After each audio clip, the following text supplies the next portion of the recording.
Forget frequently asked questions. Common sense, common knowledge, or Google. How about advice from a real genius? 95% of people in any profession are good enough to be qualified and licensed. 5% go above and beyond. They become very good at what they do, but only 0.1% are real geniuses. Richard Jacobs has made it his life's mission to find them for you. He hunts down and interviews geniuses in every field: sleep science, cancer, stem cells, ketogenic diets, and more. Here come the geniuses. This is the Finding Genius Podcast with Richard Jacobs.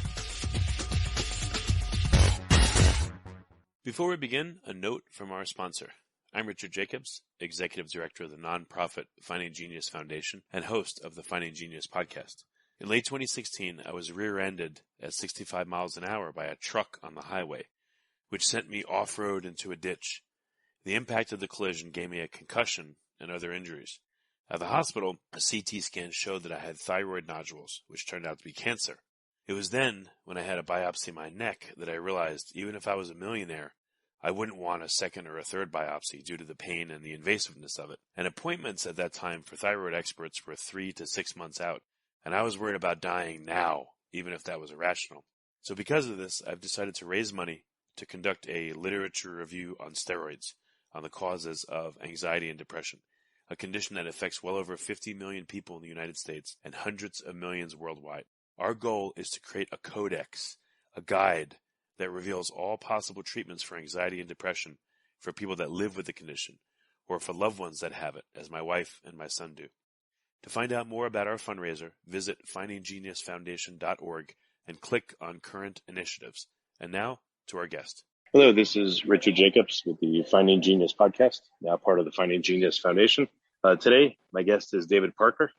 He's an author. He's been researching things such as anxiety and depression. The book that he has is called The More You Do, The Better You Feel. And he had suffered for years from these two particular conditions. So David, welcome. Thank you for being here. Thank you, Richard. It's nice to be here. Thanks for having me as a guest. Well, tell me about your background. What's happened in your life to cause you to be interested in anxiety and depression? Well, I've suffered from severe depression and anxiety ever since I was a kid. And during I went to possibly every type of psychotherapist. I tried every kind of antidepressant, but nothing seemed to help me in particular. By the way, I should mention, I'm not a doctor. I'm not a psychiatrist. So if a person who's listening is on medication, they should definitely not make any changes to their medication without first consulting their physician. But that said, I went through a period of intense introspection or learning about myself. Why am I so depressed? What sets me apart from other people? And I started to realize that I was a severe procrastinator and that my procrastination was making me miserable. And it just dawned on me that I just kept putting off things that I needed to do. Things typically that were boring or frustrating or complicated or just plain old things I just didn't want to deal with. And the more I looked at my procrastination problem, the more frustrated I became because I would write endless to-do lists in attempts to motivate myself to deal with my tasks. And the funny thing is that the larger my to-do list became, so did my anxiety grow. Because I would just say, oh my God, there's so many things I need to deal with. I don't know what to deal with first. So my solution was always, well, I'm just going to put the TV on for 5 minutes to see what's on later. And of course, as you could probably fill in the blank, I wouldn't shut the TV until it was bedtime. And the same went with surfing the internet or overeating or taking a walk in my neighborhood and getting lost for a few hours and just, or taking a snooze cruise, as I like to call them, just checking out in bed for a few hours. And then sometimes I would, after a session of procrastination, I feel so awful. I just had to treat myself to a half gallon of ice cream, to soothe myself because I'd had such a rough day. And what was your depression? What did it feel like? Like I've heard there's many different kinds sometimes people feel like anything is a huge effort. Sometimes they're sad, sometimes they're angry. Like, what were the different kinds or flavors of depression did you experience? For me, it was primarily sadness, feeling hopeless, and feeling helpless. Those were the key marks to the key symptoms to my depression was, I've described it as my depression was like, when you were a kid, you took your dad's binoculars and put them backwards, and everything looked like it was 10 miles away. Even your fingers looked like they were miles away. That's how depression was for me. Everything was bleak, distant, unachievable. And so I felt sad, hopeless, and helpless. And what I eventually did during this period of discovery was I came up with an idea that if I just did one task, if I wrote a to-do list, one single solitary task, and did that task and completed it, forcing myself to not worry about all the other tasks that I hadn't dealt with, not to worry about what I was missing on TV.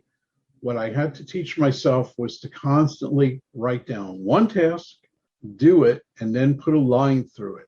And by putting a line through it, it was like patting myself on the shoulder and saying, "There, David, you did it. You did good." And then I would follow that by writing another single task. And eventually, this became such a big habit, a productive habit in my life. After about 6 months of practicing this technique, I felt so good. My spirits were lifted. And I thought, I could write a book about this. I could share my particular experiences of being a habitual procrastinator and how I overcame it. And so what I did was I came up with kind of a spiffy name for that technique. I call it the JOT method, J-O-T, which means just one task. And it also means we jot down on paper each task we're going to do. So the trick is you write down a single task, you jot it down, and then you do it. In other words, you don't call your Aunt Tilly in Toledo, you don't make lunch, you don't put on the TV, you do the task. And you have to put tasks down that are reasonable and achievable. You don't put down a task like rearrange the big closet. You have to break the tasks down into little parts and write each one down, do each one, not write down several tasks, where you write down one single task, and then you do it. And after you've done it, you put a line through it to say, "Great, I did that." And then you write your next task. And believe me, Richard, it works. Were there times where you were so depressed or so down that you couldn't even do that? Or were you always able to at least do that? Yeah, that's a fantastic question. I've never been asked that question before. Wow, that's a good one. In the beginning, there were days that I skipped doing what I call my jot list, and I felt like crap. And then there were days that I said, "Oh, I need to do that thing again." This was before it had a name, before there was no intention of writing a book until about, like I said, 6 months later. So I was just doing it for myself, to help myself. So yeah, there were days that I couldn't do it, but I started to learn that this is how my brain works. Somehow, writing down a single task, doing it and putting a line through it, not only does it work, it kind of makes it almost into a game. It kind of makes it into a contest, because I could look at yesterday's jot list and I could say, "Oh, I did 20 things, 20 individual tasks yesterday. Can I do 20 today? Could I do 21 today?" And the truth is, it doesn't really matter, because if I only get 5 tasks done, but they're really important and difficult, time-consuming tasks, it doesn't matter that I didn't reach yesterday's number. What matters is that I get more done today than I used to get done in a whole month. And sadly, That's the truth.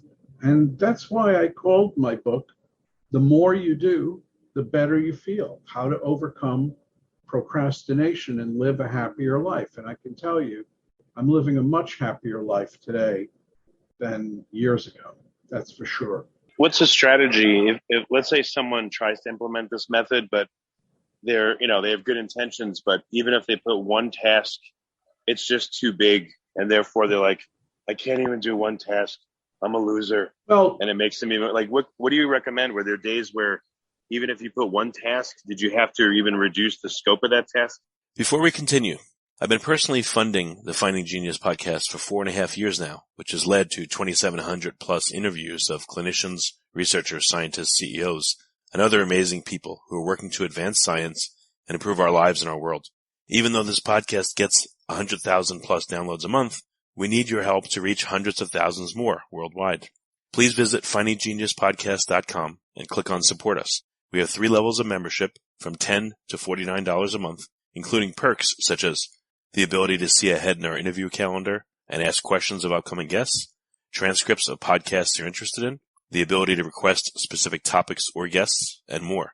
Visit findinggeniuspodcast.com and click Support Us today. Now back to the show. Absolutely. Sometimes you have to, like I said before, you don't write down a task like reorganize the big closet. You don't do that. I don't even put down wash the dishes. In the beginning, I used to mentally, you can't really hold a pen to paper while you're washing the dishes, but in my head, I would do the jot list and say, I'm going to wash a fork. I'm going to wash the next fork. I'm going to wash a spoon. I would get my silverware done and then start doing the plates and the cups and then clean the sink afterward. And I could transfer all of that to paper later on if I wanted to see how many tasks I did that day.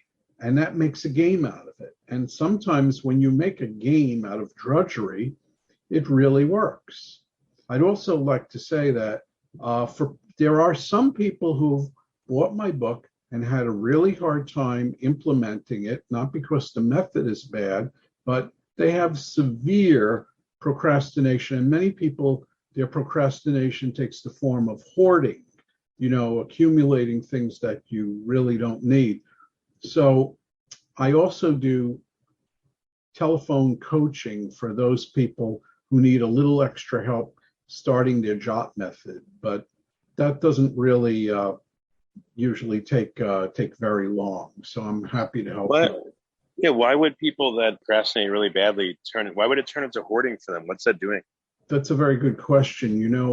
Richard, as I said before, I'm not a mental health professional. I'm not a social worker or a psychologist or a psychiatrist. So all I can tell you is from a layman's experience, there definitely seems to be a certain percentage of habitual procrastinators.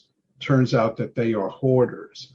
But as to maybe hoarding, maybe one of the keynotes of hoarding is dealing with the accumulated things that you have. And when you delay dealing with something, that's procrastination. So it could be that hoarding and procrastination naturally go hand in hand. But not everybody who buys my book is a hoarder. And my book isn't necessarily meant for hoarders themselves, but it's meant for people who procrastinate, people who procrastinate and have depression, and people who procrastinate and don't suffer from depression. Some people buy the book for husbands, wives, boyfriends, girlfriends. I've even had a couple of people buy copies for their bosses, which is pretty amazing. So, okay, well, within the procrastination world, you probably have, sounds like, more experience. So what are the different types or flavors of procrastination out there? Let's delve into that. Okay. Well, a lot of procrastinators let's look at taxes here in the U.S. April 15th traditionally is tax day. How many people procrastinate on their taxes? Answer: a lot. Why? Why do people procrastinate on their taxes in particular? It's because, one, they don't like the feeling that the government's making them do something. Isn't it enough that I work for a living and I pay my taxes and now I have to deal with the paperwork? This is what frustrates people. If you like this podcast, please click the link in the description to subscribe and review us on iTunes. Also, a lot of people don't like dealing with things that are complicated or boring, or that they have to find their tax receipts or calculate figures. And so they put it off. I've done that.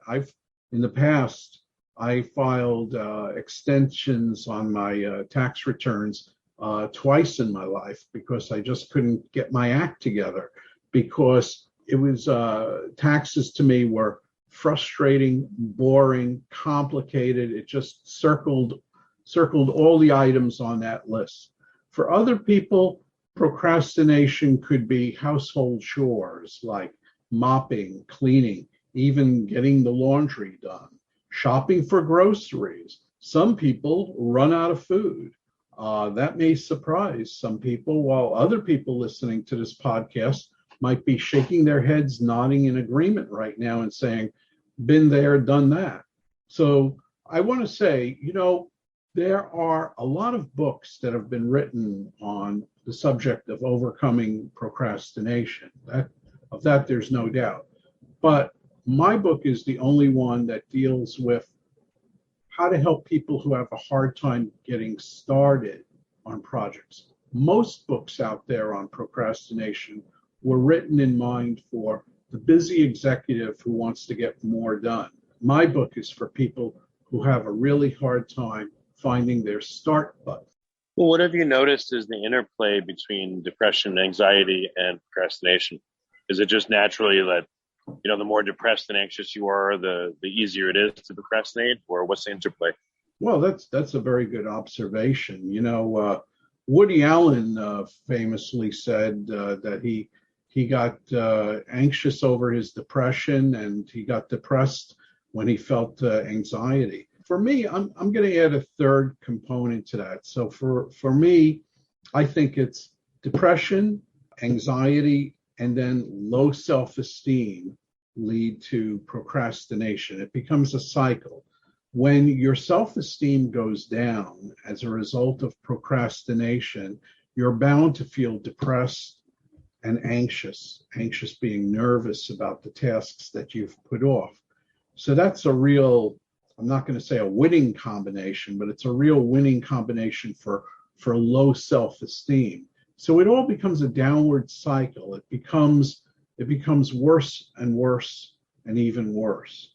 So how do you help a person who's such a bad procrastinator? How do you get them started? And the answer is one task at a time.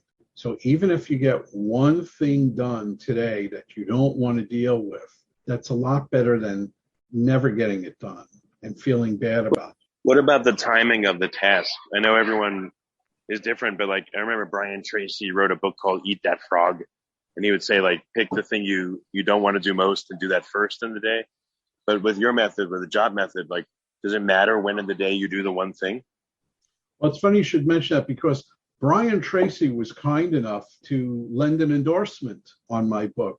I contacted his office and sent him some chapters. And if it's all right, I'm just going to read his endorsement. And he wrote, this practical book is loaded with proven ideas to help you overcome procrastination and get more done. That was very kind of him. But to answer your question, Brian Tracy, like I said, most procrastination books were written for the busy executive who wants to get more done.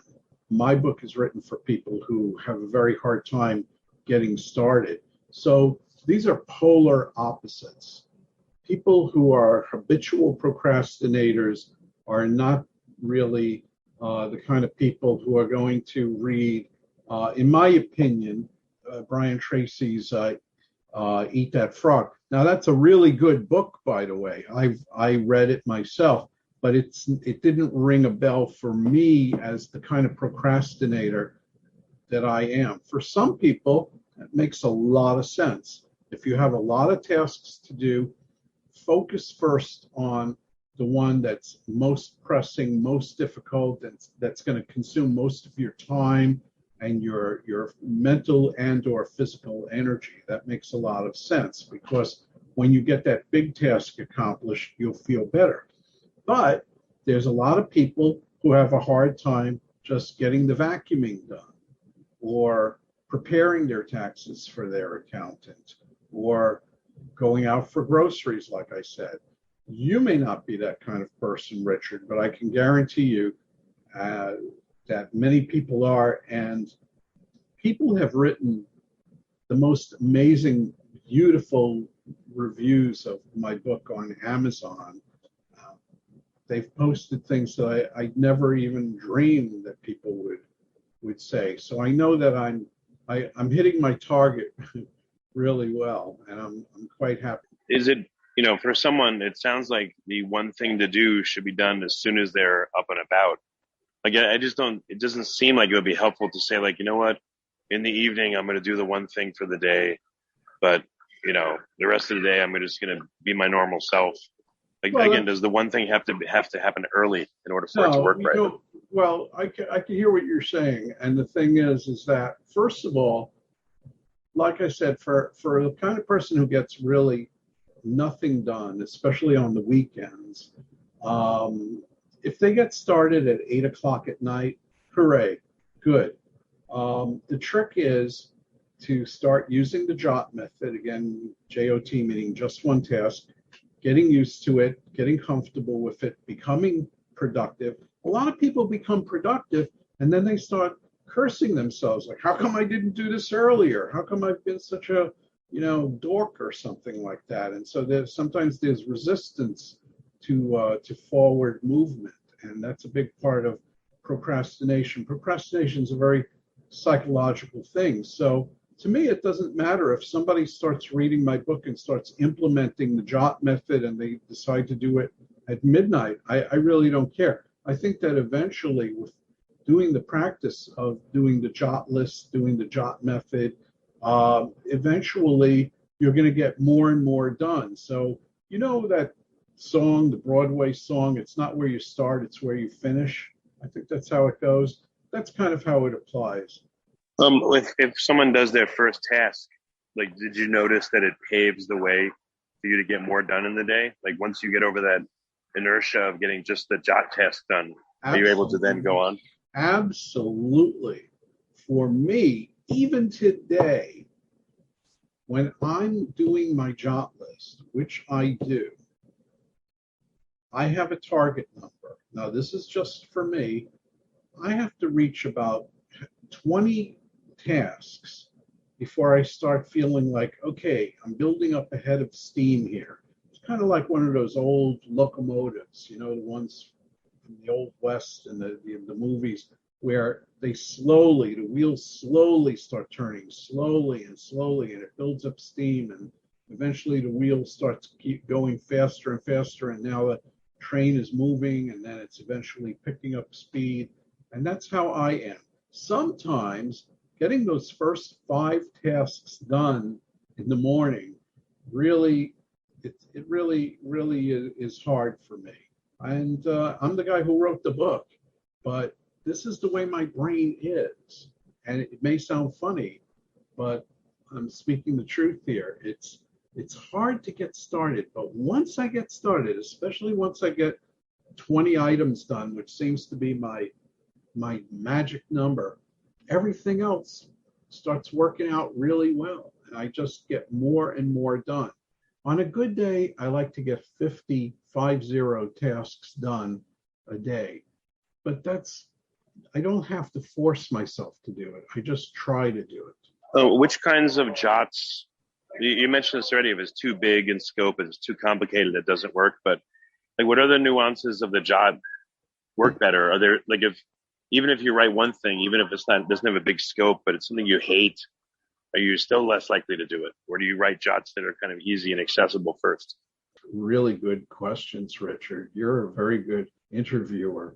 The thing is, sometimes, especially in the beginning, when I started doing this, I would write a task that was too large, and I had to navigate it. In other words, what I would do is I had to break it down into smaller pieces and maybe write one or two of those pieces down, because again, I suffer with not only depression, but severe anxiety.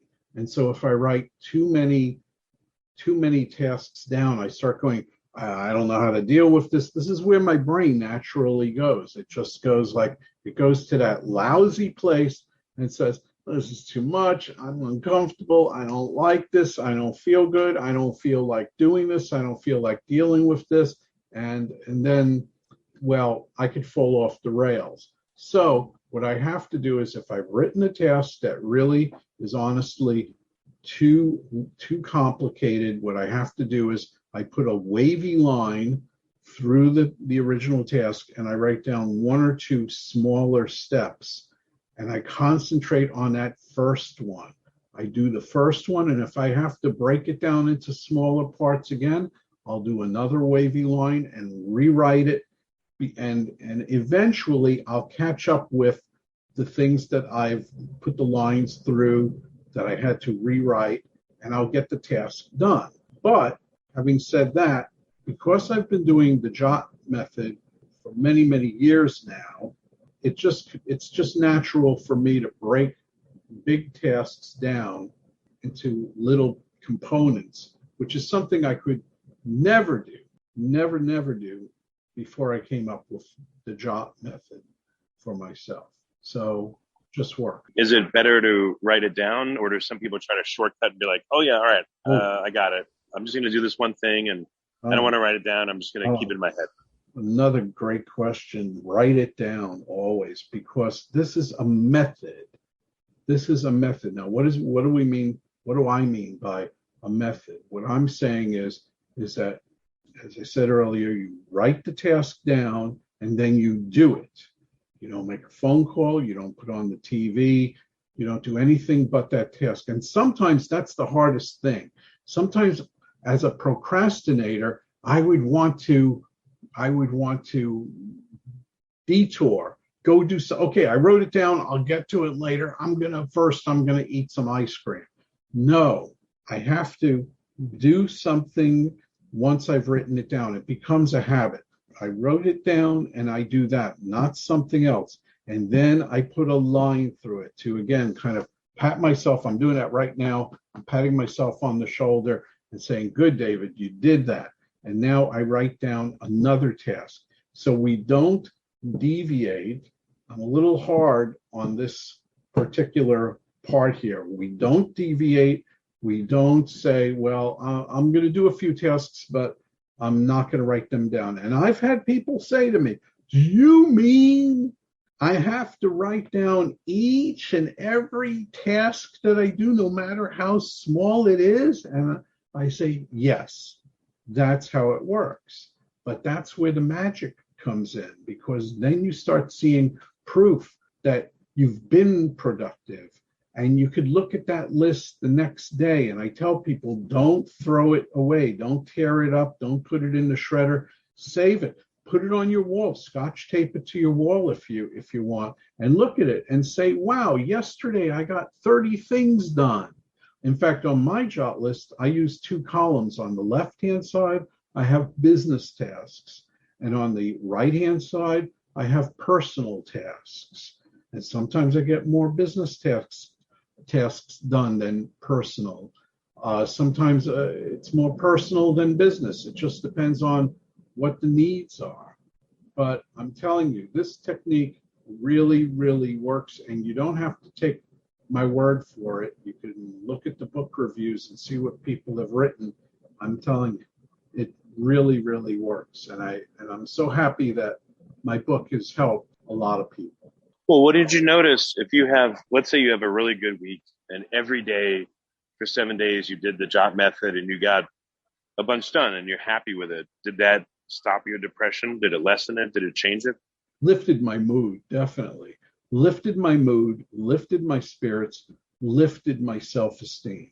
Definitely. The cleaner my home is, now I'm not talking about white glove clean. We don't want to go into like OCD or obsessive compulsive disorder territory.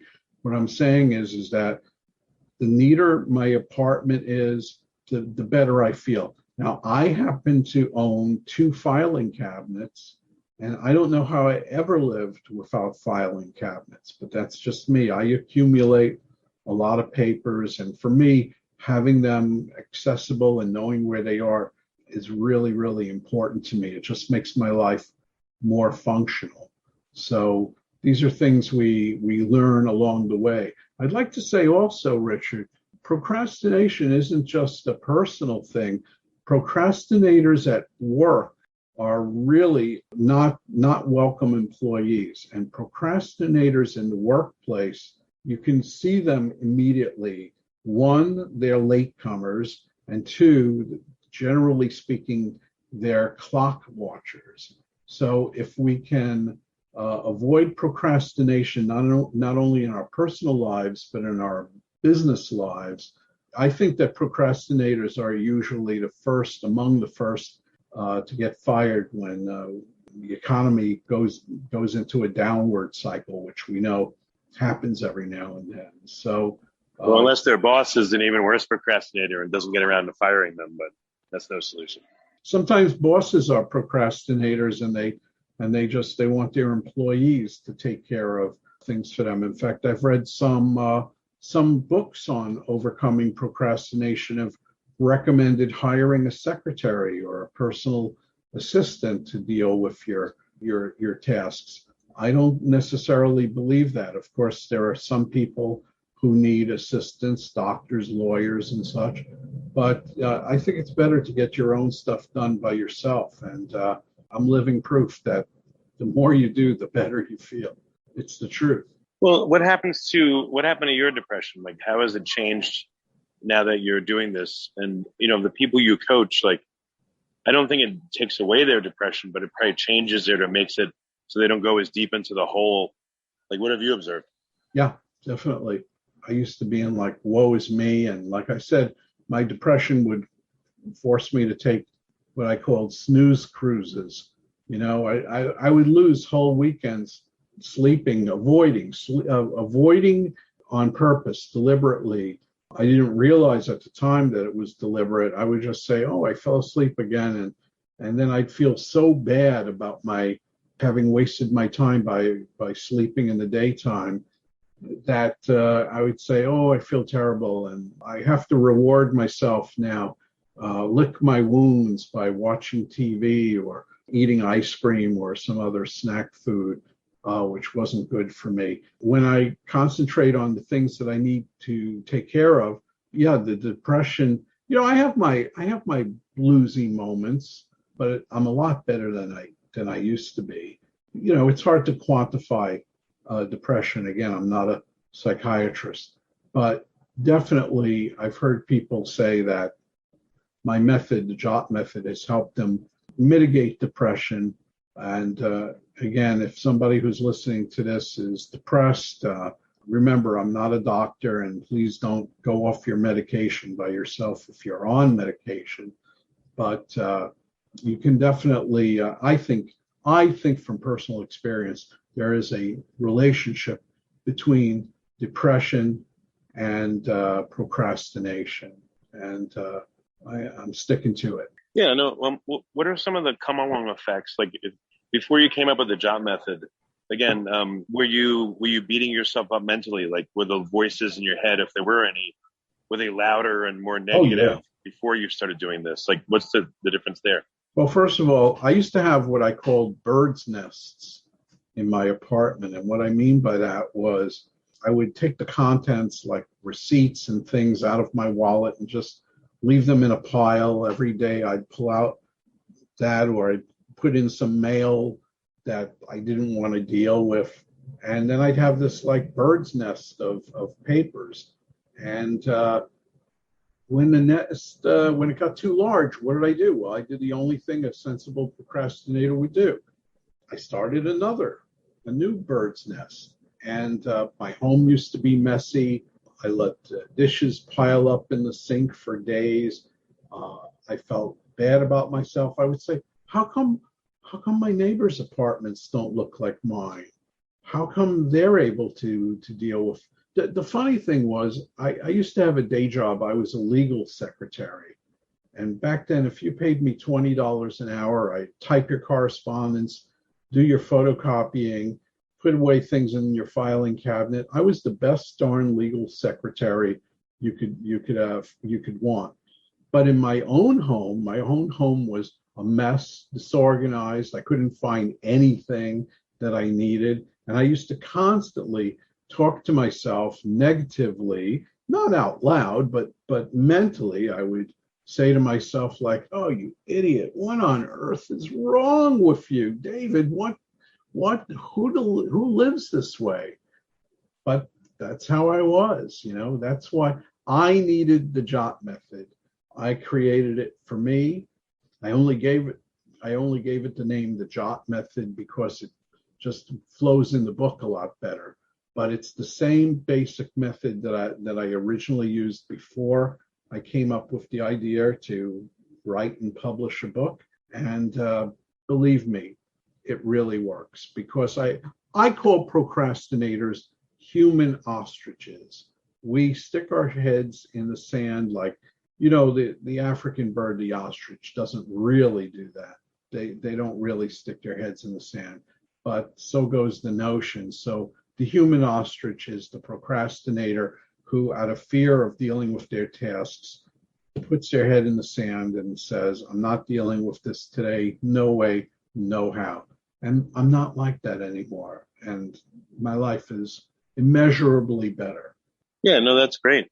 What do you feel like has been the next step for you once you've mastered the JOT method? Like, where have you taken it personally, to further improve yourself? Well, personally, my biggest problem is pessimism. That's my big problem right now. I don't look at things optimistically. I know that I'm a lot more prepared at dealing with tasks and dealing with life than I used to be. I wish I were less of a pessimist and more of an optimist. So I'm trying to adopt gratitude in my life, gratitude for the things I have, and optimism that tomorrow can be a better day than today. But that's on my kind of, not to-do list, but my working it out list. Being more optimistic, being grateful, and being less pessimistic. If someone does this and writes it down, should they review it, and how often? Like once a week, once a month?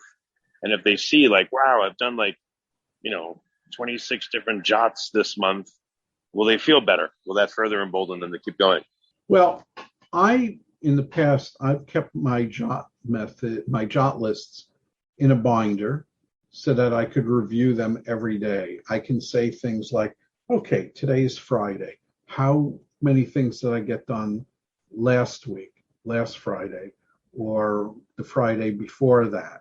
Typically now, I don't really have to do that anymore, because at that time, I was kind of measuring the JOT method. Does it really work? Does it really make me happy? Does it consistently work? And I found, yes, it really works. It really makes me happy, and it consistently works. So I tend to hold my JOT lists. I use loose leaf paper, and I write each one on a new paper every day. So if I want to look at yesterday's list, I have it by me. If I want to look at Wednesday's list, I have that underneath it. But typically speaking, I don't really need to look at the lists. I can glance at them and say, yeah, I'm doing good. I'm doing a lot better than I used to do, but I know it works. So I don't have to overanalyze it. But in the beginning, I did. And especially, I used to keep track of the numbers. But eventually, I learned that some tasks take more time than others. And so I might not get 50 tasks done on a particular day. I may only get 5 tasks. If I have to write to, let's say, radio show or podcast hosts and say, if I'm sending them a copy of my book cover letter, that takes time. And I need to allow myself the time to get things done. And one of the things I'm trying to do right now is to incorporate, planned leisure time. It's okay at the end of the day to watch a little TV, to relax. So I'm trying to incorporate that. But that's just me. That's me on a personal. Well, do you feel like doing the job method has made room in your life for other things? Even though you have the same amount of time in the day, but do you feel like that at all? It's made me a lot more productive. Right now, I'm starting to bend it a little bit, bending it meaning that it's been hard for me to, I don't have cable TV. I get TV off the air, which is harder to do because I don't get the greatest signals. But I find that I have a weakness for TV, and I think a lot of people are really addicted to television. And I know that I can be addicted. If I have cable or satellite TV, I say, wow, if I'm paying $70 a month for this, I want to get every penny's worth out of it. So what happens is I start watching TV, and I just can't multitask. I can't personally watch TV and get something done. I can't do this interview and do something else at the same time. I can only do one thing at a time. This is me. So I've just learned to watch a lot less TV, and I've missed out on some. So I'm trying to I still don't have Netflix. I think I'm the only person on earth that doesn't have it. But, I'm just I'm still concentrating on me and making my place look nicer and my place more organized in my life.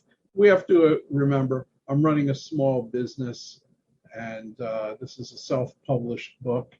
And so it's my own enterprise. So I have to devote some time every day to my business, some time of every day to cleaning and correspondence and stuff. So, right now, a little more leisure activities would be nice, but, it's all working out. Well, very good. David, you said you offer coaching and you have your book. So I want to give resources now to people. Where can they get your book? Should it be directly from you or online? And what about coaching? How do they get in touch? Thank you for asking, Richard. I really appreciate that. If anybody would like more information on my book, first of all, my website please visit my website. It's davidparkerauthor.com. That's David Parker Author, AUTHOR.com. And you can visit my website and learn more about the book there. Also, you can get my book. There are basically two ways to get my book. One is via Amazon. On Amazon, you can get the paperback, or you can get a Kindle, an ebook, or you can go to my website and you can order the book directly from my website. Anybody in the U.S. who buys it, the shipping is included, so there's no minimum. You can buy one book and shipping is free. It's U.S. only. And but if you buy a copy from my website, you get it autographed. Okay. Also, if anybody wants coaching, or if you have any questions on procrastination, if I can be of any help, please feel free to write to me. My email address is info at davidparkerauthor.com. I'd be happy to answer any questions that anyone has. And what about you might want to do a future title, like the more you buy this book, the better you feel, to stimulate book sales. I'm just kidding, but that'd be a good title, right? I get a lot of jokes. I do a lot of health shows here in the New York area, and the number one thing, this was pre-COVID, I did a lot. I'm doing a show tomorrow, my first health show in quite some time. And a lot of times I would do the same health show every year, and people would come up to me and they would say, they would say, oh, I was going to buy your book, but I put it off. And I can't tell you how many times I've heard a person say that. And it's funny how everyone who says it thinks they were the first person who ever said it, but that's life. Well, actually, one thing I think may be helpful is, do you have an accompanying workbook where you have it structured where people can write down the jot, and maybe you can have some stimulating ideas, so people will have it with them as like a little book, and they can write stuff in it. And again, you have like suggestions on each page, what to do, what to avoid, and people could use it as like an active resource that they journal into it. They write their jots into it. You've created it. Well, I'll tell you, Richard, that's a very good idea. It's a very good suggestion. Unfortunately, on a personal note, I deal with a bit of a disability. I don't really talk about it that much, but I deal with a disability that drains my energy. And I've had so many people say, why don't you write another book? And it's like, I say to them, like, well, why don't you get another college degree, or why don't you have another kid? But I say that jokingly. Right now, I think it's such, I did my book. If people look at the cover, and especially if people see it in person, they'll see I really put a lot of work into it. I hired a top-notch artist to do the exterior of the book. I wanted it to be, I call it Barnes & Noble quality. It could stand in the window of any bookstore proudly, and it has. But if I do something, my thrust is to do it wholeheartedly, not half-heartedly. And so I don't really think I need to do I think doing the jot method, if somebody just uses 3-ring loose leaf paper and does it religiously, does it every day, you will create your own workbook. And I'm not so certain that people really need a workbook. But thank you for the idea. If I ever want to pursue that. David, I appreciate you being so honest and coming on the podcast. And thank you. This is a great call. Thank you for making it such an intellectually stimulating experience. If you like this podcast, please click the link in the description to subscribe and review us on iTunes. You've been listening to the Finding Genius podcast with Richard Jacobs. If you like what you hear, be sure to review and subscribe to the Finding Genius podcast on iTunes or wherever you listen to podcasts. And want to be smarter than everybody else? Become a premium member at findinggeniuspodcast.com. This podcast is for information only. No advice of any kind is being given. Any action you take or don't take as a result of listening is your sole responsibility. Consult professionals when advice is needed.